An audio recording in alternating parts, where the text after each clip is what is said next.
Assalamualaikum warahmatullahi wabarakatuh. Shalom, selamat siang. Untuk remedi mata kuliah entomologi kesehatan, di sini saya akan menjelaskan tentang penyakit kolera. Sebelum itu perkenalkan, nama saya Bertam Jam dengan NIM 20704103 kelas B.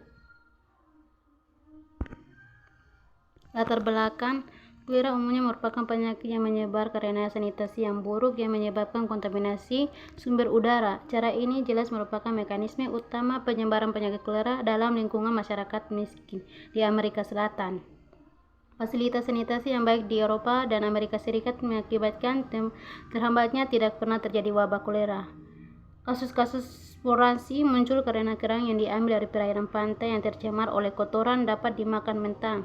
Kolera juga dapat ditularkan oleh kerang yang dipanen dari udara yang tidak tercemar. Kolera 01 merupakan bagian dari mikrobiota penghuni alami perairan pantai.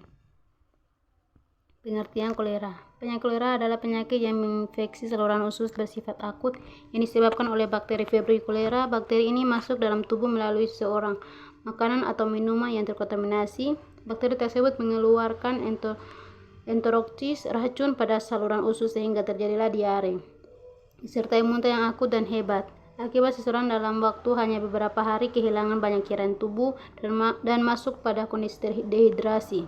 Apabila dehidrasi tidak segera ditangani, maka akan berlangsung ke arah hipovolemia dan acidosis metabolitik dalam waktu yang relatif singkat dan dapat menyebabkan kematian bila penanganannya tidak adekuat.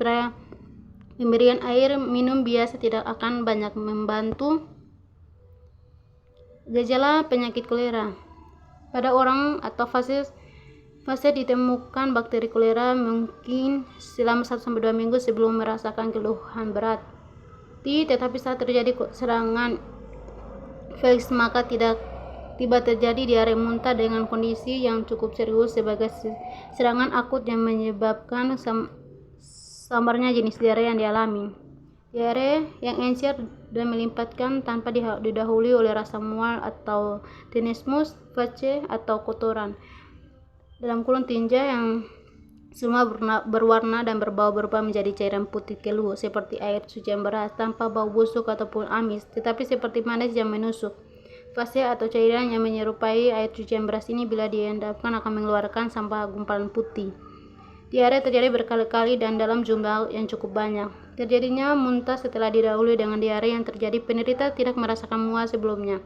Kejang otot perut juga bisa dirasakan disertai nyeri yang hebat.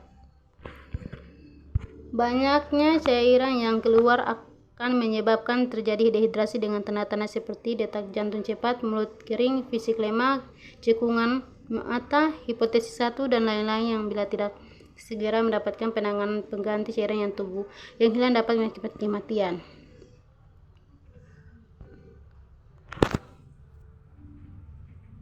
Cara penularan diperkirakan selama pemeriksaan ulasan masih positif, orang tersebut masih menular, berlangsung sampai beberapa hari setelah sembuh. Terkadang status sebagai pembawa berlangsung hingga beberapa bulan. Berbagai jenis antibiotik diketahui efektif terhadap sanitasi efektif, misalnya Tertax untuk stain 0139 dan kebanyakan stain 01. Pemberian antibiotik memperpendek masa penularan walaupun sangat jarang sekali ditemukan infeksi kandungan empedu kronis berlangsung hingga bertahun-tahun pada orang dewasa yang secara terus-menerus mengeluarkan Vibrio cholerae melalui tinja.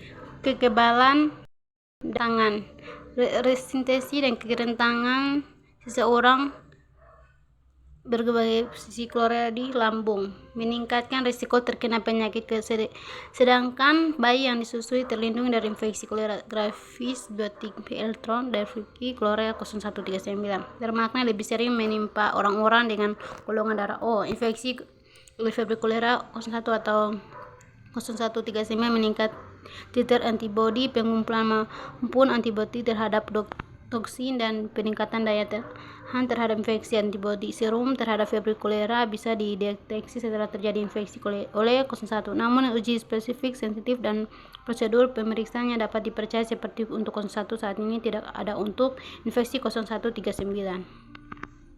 Penyebab penyakit kolera: paparan kebersihan yang buruk, makanan yang mentah atau kerang, kekurangan asam klorida dapat meningkatkan kerentanan. Penanganan dan pengobatan penyakit: penderita yang mengalami penyakit kolera harus segera mendapatkan penanganan segera, yaitu dengan memberikan pengganti cairan tubuh yang hilang. Sebagai langkah awal, pemberian cairan dengan cara infus drip adalah yang paling tepat bagi penderita yang banyak kehilangan cairan, baik melalui diare atau muntah. Selanjutnya adalah pengobatan terhadap infeksi yang terjadi, yaitu dengan pemberian antibiotik atau antimikrobial seperti tetracycline, doxycycline, atau golongan febriklin. Pengobatan antibiotik ini dalam waktu 48 jam dapat menghentikan diare yang terjadi. Gejala pencegahan: pencernian cadangan air dan pemurnian kotoran yang memenuhi standar, meminum air yang sudah terlebih dahulu dimasak, menghindari sayuran mentah atau ikan dan kerang yang dimasak tidak sampai matang. Sayuran dan buah-buahan harus dicuci dengan minuman kalium pemanganan. Pemberian antibiotik tetracycline bisa membantu pencegahan penyakit pada orang yang sama-sama menggunakan perabot rumah dengan orang yang tertular kolera. Diagnosis kolera meliputi diagnosis klinis dan bakteriologis. Dalam mengenangkan diagnosis pada penyakit kolera yang berat, terutama pada suatu daerah endemik, tidaklah kesukaran meninggalkan diagnosis biasanya terjadi pada kasus-kasus yang ringan dan segera, terutama di luar endemik atau epidemik. Dasar pengobatan kolera adalah simultanik dan kasual, berupa pengganti cairan dan antibiotik dengan segera. Dengan mengetahui keadaan klinis yang cepat dan tepat, maka pengobatan dapat segera dilakukan sambil menyiapkan diagnosis secara bakteriologis sehingga diharapkan dapat menurunkan angka kesakitan dan kematian yang diakibatkan oleh wabah kolera.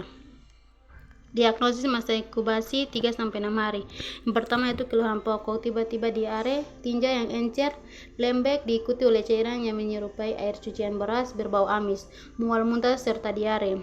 Yang kedua, tanda penting, dehidrasi atau turkor, kulit jelek, mata dan pipi cengkung, jari-jari keriput, acidosis, shock, dan cepat dan kurang berisi, tensi turun, keringat dingin, hipodemi.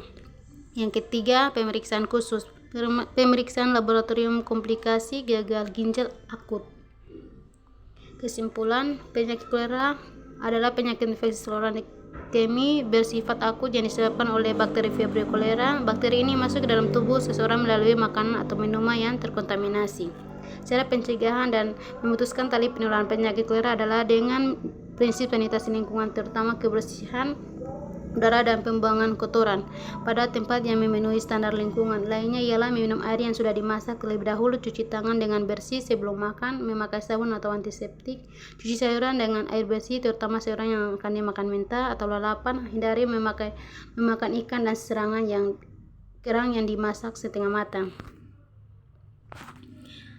Adapun saran kepada seluruh masyarakat adalah perlombaan selalu melakukan hidup bersih, melakukan sanitasi lingkungan, terutama kebersihan udara dan pembuangan kotoran pada tempat yang memenuhi standar lingkungan. Lainnya ialah meminum air yang sudah dimasak terlebih dahulu, cuci tangan dengan bersih sebelum makan, memakai sabun atau antiseptik, cuci sayur dengan air bersih, terutama sayur yang dimakan mentah, hindari memakan ikan dan kerang yang dimasak setengah matang.